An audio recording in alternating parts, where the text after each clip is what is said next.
بسم اللہ الرحمن الرحیم۔ حضرت عائشہ صدیقہ رضی اللہ تعالی عنہا کی ولادت باسعادت ظہور اسلام کے بعد مکہ مکرمہ میں کاشانہ صدیق میں ہوئی۔ آپ فرماتی ہیں کہ میں نے جب سے اپنے والدین کو پہچانا مسلمان پایا، یعنی آپ نے اپنے گھر میں کبھی بھی کفر و شرک کو نہیں پایا تھا۔ آپ کا نام عائشہ اور والد کا نام ابو بکر بن قحافہ ہے۔ آپ کی والدہ کا نام ام رومان زینب بنت عامر ہے، جو کہ نہایت پاک باز خاتون تھیں۔ حضرت عائشہ کی کنیت ام عبداللہ ہے۔ اس کی وجہ یہ ہے کہ عرب میں کنیت شرافت کا نشان تھا، اور چونکہ حضرت عائشہ کی کوئی اولاد نہ تھی اس لیے کنیت بھی نہ تھی۔ ایک بار حضور کی خدمت میں آپ نے عرض فرمایا کہ خواتین نے تو اپنی اپنی کنیتیں رکھ لیں، میں اپنی کنیت کس کے نام پہ رکھوں یا رسول اللہ؟ آپ نے فرمایا کہ اپنے بھانجے عبداللہ کے نام پر، جو کہ آپ کی بہن حضرت اسماء بنت ابی بکر اور حضرت زبیر بن عوام کے بیٹے تھے۔ حضرت عائشہ کا تعلق ایک کھاتے پیتے خوشحال گھرانے سے تھا۔ آپ کے والد ماجد حضرت ابو بکر صدیق قریش کے سرداروں میں سے تھے اور قبیلہ تیم بن مرہ سے تعلق رکھتے تھے۔ علم الانساب میں ماہر تھے اور ان کا کاروبار دور دور تک پھیلا ہوا تھا، لہذا خاندانی شرافت اور مالی خوشحالی کی بنا پر ان کے والدین نے نام عائشہ رکھا، اور چشم فلک نے دیکھا کہ حضرت ابو بکر صدیق اور ام رومان کی بیٹی عائشہ اپنے نام کی طرح یعنی بلند اقبال ٹھہریں اور ام المومنین کے مرتبہ عظیمہ پر فائز ہوئیں۔ جس سال حضرت ام المومنین خدیجہ الکبریٰ رضی اللہ تعالی عنہا کا انتقال ہوا، اسی سال حضرت عثمان بن مظعون کی اہلیہ حضرت خولہ بنت حکیم سرکار سے اجازت لے کر یار غار سیدنا ابو بکر صدیق رضی اللہ تعالی عنہ کے گھر سیدہ عائشہ کا ہاتھ مانگنے تشریف لائیں۔ چونکہ یہ نکاح مشیت الہی میں مقدر ہو چکا تھا، اس لیے سیدنا صدیق اکبر بھی راضی ہو گئے۔ حضرت عائشہ صدیقہ کا نکاح مکے میں ہجرت سے 3 سال پہلے ماہ شوال میں ہوا، جبکہ رخصتی 3 سال بعد شوال ہی کے مہینے میں ہجرت کی بات ہوئی۔ شوال کے مہینے میں شادی کرنا عرب میں اچھا نہیں سمجھا جاتا تھا، بلکہ لوگ اسے نحوست قرار دیتے تھے۔ حضرت ابو بکر صدیق نے یہ نکاح شوال میں منعقد کر کے عرب کے اس جاہلانہ تصور کی دھجیاں بکھیر دیں۔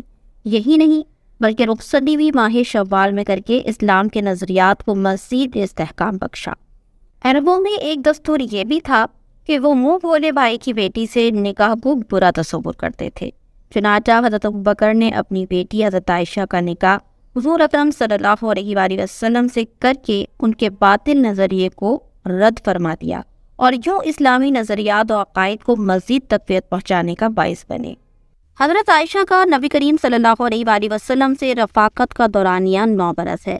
اس دوران آقا نے آپ کی بہترین تربیت فرمائی اور سیدہ نے بھی آقا کی صحبت سے اقتصاب فیض فرمایا۔ ام المومنین حضرت عائشہ صدیقہ فقہی میدان میں سب سے آگے تھیں۔ ان کے ذہن میں جو بھی اشکال پیدا ہوتا وہ فوراً آقا کے سامنے اس کا اظہار فرماتی اور آپ ان کی رہنمائی فرما دیا کرتے۔ ایک مرتبہ آقا علیہ السلام نے فرمایا کہ روز قیامت جس کا حساب لیا گیا وہ گرفتار عذاب ہوگا۔ اس پر عائشہ صدیقہ نے عرض کی کہ اے اللہ کے رسول، قرآن میں تو کہا گیا ہے کہ اس سے آسان حساب لیا جائے گا۔ اللہ کے رسول نے ارشاد فرمایا، اس سے مراد اعمال کی پیشی ہے، جس کے اعمال میں جرا ہو گئی وہ تو ہلاک ہو گیا۔ حضرت عائشہ نہ صرف قرآن اور حدیث پر مہارت رکھتی تھیں بلکہ آپ کو تاریخ، ادب، کتابت اور شاعری میں بھی خاص ملکہ حاصل تھا۔ علم طب میں بھی انہیں اچھی خاصی واقفیت حاصل تھی۔ ایک شخص نے حضرت عائشہ سے پوچھا کہ آپ شاعری کرتی ہیں اس لیے کہ حضرت ابو بکر صدیق کی صاحبزادی ہیں۔ اسی طرح عرب کی تاریخ اور علم الانساب میں بھی آپ رضی اللہ تعالی عنہ کے والد ماجد خاصی مہارت رکھتے تھے۔ ان علوم کی شناسائی آپ کو وراثت میں ملی ہے، لیکن آپ کو علم طب سے کیسے واقفیت حاصل ہوئی؟ حضرت عائشہ نے فرمایا کہ آخری عمر میں سرکار علیہ السلام بیمار رہا کرتے تھے۔ عرب کے طبیب آ کر جو کچھ آپ کو بتاتے وہ میں یاد کر لیا کرتی تھی۔ حضرت عائشہ صدیقہ رضی اللہ تعالی عنہا فرماتی ہیں کہ مجھے اللہ تعالیٰ کی طرف سے 10 صفات مرحمت ہوئیں جو پہلے کبھی کسی خاتون کو نہ ملی۔ پہلی، نبی کریم صلی اللہ علیہ وآلہ وسلم کے پاس حضرت جبریل امین ایک ریشمی کپڑے میں میری تصویر لے کر آئے۔ دوسری، آقا علیہ السلام نے میرے علاوہ کسی دوسری کوانی لڑکی سے نکاح نہ فرمایا۔ تیسری، سرکار علیہ السلام نے میرے علاوہ کسی ایسی خاتون سے نکاح نہ فرمایا جس کے والدین مہاجر ہوں۔ چاہتی جبریل امین نے نبی کریم صلی اللہ علیہ وآلہ وسلم سے عرض کیا، ان سے نکاح فرما لیجئے، یہ آپ کی بیوی ہیں۔ 5ویں، آقا علیہ السلام پر وحی کا نزول بھی میرے بستر پر ہوا۔ 6، آسمانوں سے میری بارات نازل ہوئی۔ 7ویں، سرکار علیہ السلام کو ساری دنیا میں سب سے زیادہ محبوب تھی۔ 8ویں، جب آپ کا وصال ہوا تو میری ہی باری کا دن تھا۔ 9ویں، نبی کریم صلی اللہ علیہ وآلہ وسلم نے جب وصال فرمایا تو آپ میرے سینے اور گلے کے درمیان ٹیک لگائے ہوئے تھے۔ 10ویں، حضور کی تدفین بھی میرے ہی مکان میں ہوئی۔ حضرت ابو موسیٰ اشعری سے مروی ہے کہ ہم پر جب بھی کوئی حدیث مشکل گزرتی اور سمجھ میں نہ آتی تو جب عائشہ صدیقہ رضی اللہ تعالی عنہا سے اس بارے میں پوچھا جاتا تو اس کا علم انہی کے پاس سے پایا جاتا۔ حضرت ابو بکر فرماتے ہیں کہ حضرت عائشہ صدیقہ سے بڑھ کر علم قرآن و فرائض اور حلال و حرام، شعر و تاریخ عرب، نیز نسب اور فقہ و طب میں کوئی نہ دیکھا۔